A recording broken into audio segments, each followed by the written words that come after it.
अस्सलाम वालेकुम, this is me यानी Waqas. I am quality expert. I will share the tips and tricks for healthy life कि किस तरह हम खुराक के बेहतरीन इस्तेमाल से एक हेल्दी लाइफ गुजार सकते हैं।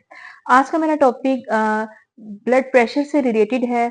जो लोग ब्लड प्रेशर का शिकार हैं, जिनको हाई हाई ब्लड प्रेशर रहता है, यानी कि वो हाइपरटेंशन के मरीज हैं, वो किस तरह अपना ब्लड प्रेशर जो है वो डाइट के थ्रू कंट्रोल कर सकते हैं, और किस तरह हम लोग जिनको ब्लड प्रेशर नहीं है, हम कौन सी डाइटरी अप्रोचेस जो है वो अडॉप्ट करके अपने आप को जो है इन फ्यूचर जो है वो ब्लड प्रेशर से बचा। हम एक टर्म डैश इस्तेमाल करते हैं, dietary approach to stop hypertension, कि हम किस तरह डाइट के थ्रू जो है वो अपनी जो ब्लड प्रेशर को जो है वो कंट्रोल कर सकते हैं। So let's start our video. सबसे पहले तो मैं बात करूंगी कि blood pressure, high blood pressure होता क्या है। ब्लड प्रेशर की जो टर्मिनोलॉजी है, ये इसका मतलब बेसिकली ये है कि जब आपकी बॉडी में जो खून की रवानगी है वो इतना तेज हो जाती है कि आपका ब्लड जो होता है वो खून की शरियानों पे, यानी कि ब्लड वेसल्स पे एक प्रेशर एग्जर्ट करता है। वो प्रेशर जो एग्जर्ट करता है वो एक्चुअली जो ब्लड प्रेशर है वो कहलाता है।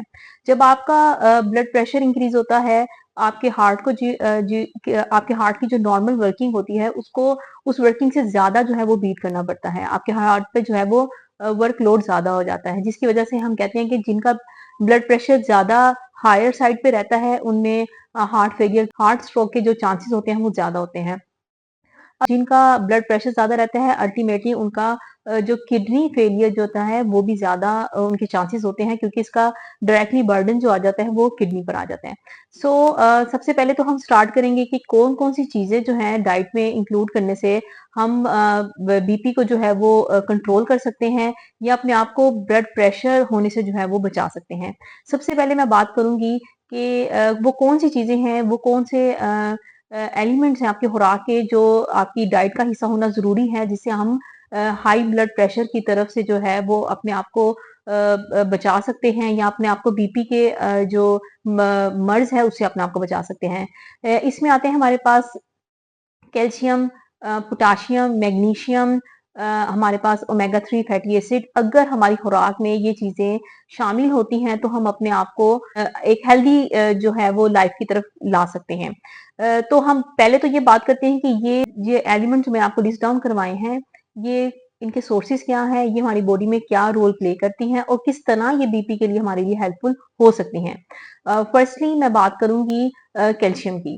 कैल्शियम ये ज्यादा लोग इससे अवेयर हैं कि ये हमारे डेयरी प्रोडक्ट्स में पाया जाता है।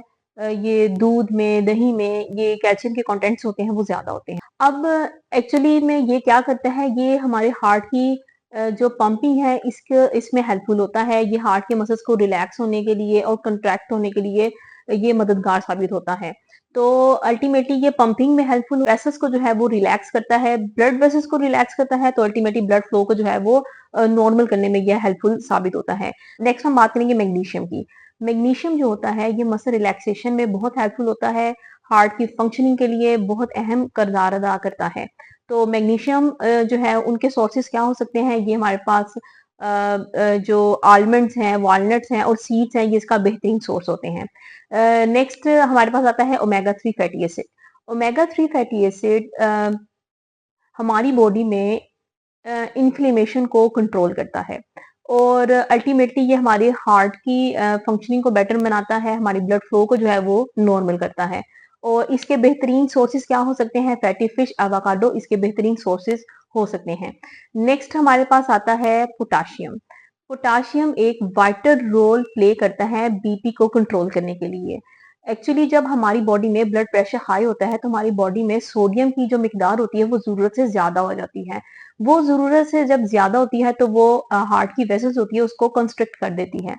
तो जब हम पोटाशियम का इंटेक अपना जो है वो सही लेते हैं, तो पोटाशियम जो होता है वो हमारी किडनी को सोडियम को ज्यादा से ज्यादा मैक्सिमम फ्लश आउट करवाता है, जिसकी वजह से एक तो हमारी डिहाइड्रेशन भी नहीं होती, और हमारी बॉडी में जो सोडियम का जो कंटेंट ज्यादा हुआ होता है वो भी नॉर्मल हो जाता है। पोटाशियम के सोर्सेज क्या हो सकते हैं, कोकोनट वाटर इसका बहुत अच्छा सोर्स होता है, बनाना, बीटरूट, टोमेटो, इसके अलावा सिट्रस फ्रूट, ये पोटेशियम का बहुत अच्छा सोर्स होते हैं।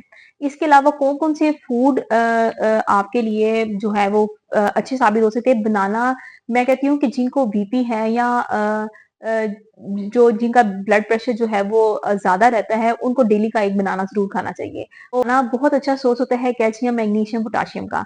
अगर आप अपनी डाइट में बनाना को जो है वो डेली का एक पार्ट बना लेते हैं, तो आपका ब्लड प्रेशर बहुत ज़्यादा कंट्रोल में रहता है, और जो ऑलरेडी मरीज़ हैं बीपी के, तो उनका भी ब्लड प्रेशर लोअर करने के लिए बनाना बहुत अच्छा रोल प्ले करता है। इसके अलावा मैं बीट रूट की बात करूँगी, बीट रूट भी सेम एज़ बनाना, इसमें भी कैल्शियम, मैग्नीशियम, पोटेशियम के कंटेंट ज़्यादा होते हैं। ये बहुत अच्छा सोर्स है इन तीनों का, तो ये भी ब्लड प्रेशर को रेगुलेट करने के लिए, नॉर्मल करने के लिए बहुत अच्छा रोल प्ले करता है। अब हम आते हैं कि कौन-कौन सी चीज़ें हमें अवॉइड करनी चाहिए अपने बीपी को जो है वो शूट होने से बचाने के लिए, या अपने आप को बीपी के मरीज़ होने से बचाने के लिए। सबसे पहले तो मैं बात करूँगी कि जितने भी प्रोसेस्ड फूड हैं, जितने भी कैन्ड आइटम्स हैं, प्लीज़ उसका इस्तेमाल जो है वो बहुत कम कर दें या बिल्कुल ख़त्म कर दें। जो प्रिज़र्व्ड फूड्स होते हैं, इनमें सॉल्ट का कंटेंट इतना ज़्यादा होता है कि आप इमेजिन भी नहीं कर सकते कि आप अगर उसको कंज़्यूम करते, तो आप डेली का सॉल्ट इंटेक कितना ज़्यादा कर लेते हैं। असल में उनमें सॉल्ट कंटेंट ज़्यादा होने का मकसद उनको ज़्यादा देर के लिए उनकी शेल्फ लाइफ को बढ़ाना होता है। आप कोई भी चीज़ परचेज़ करते हैं, कोई भी कैन्ड आइटम या प्रोसेस्ड फूड आइटम, उसके बैग पे एक न्यूट्रिएंट कंटेंट बना होता है। आप उसको एक मर्तबा देख लिया करें। ऑब्वियसली अगर आप देख लेंगे और उसको आपको उसके बारे में थोड़ा-सा इल्म होगा, तो आप खुद ही इन चीज़ों से जो है वो पीछे हट जाएँगे।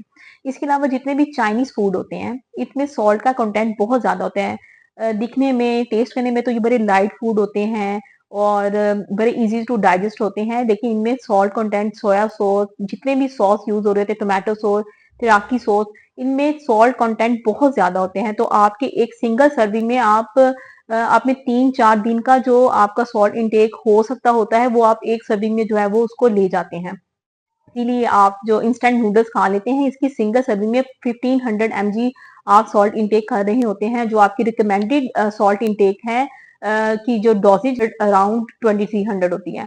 तो 1500 अगर आप नूडल्स से ही ले लेते हैं, तो सोचें आपका दिन में जो बाकी जो आपकी डाइट इंटेक है, उसमें आपका जो सॉल्ट इंटेक है वो कितना ज्यादा हो जाता है। इसके अलावा अगर आप अगर आप जंक फूड के, फास्ट फूड के बहुत ज्यादा शौकीन हैं, तो अल्टीमेटली वो भी आपको ब्लड प्रेशर की तरफ ले जाता है। तो इवन एक पिज़्ज़ा के स्लाइस में आप अराउंड 1000 एमजी सॉल्ट इंटेक कर रहे होते हैं। सो प्लीज़ इन चीज़ों के बारे में थोड़ा सोचा करें, अपनी सेहत से मोहब्बत किया करें। किसी भी चीज़ का ज़्यादा इस्तेमाल आपके लिए जो है वो आपकी सेहत के साथ जो है वो बहुत बड़ा कॉम्प्रोमाइज़ होता है। तो स्पेशली आजकल हाइपरटेंशन का के जो मरीज़ हैं वो बहुत ज़्यादा होते जा रहे हैं। उसकी यही वजह है कि हमारे पास अवेयरनेस नहीं है कि जो हम डाइट इनटेक कर रहे हैं वो हमारे लिए फ़ायदा नहीं बल्कि नुकसान दे रही होती है।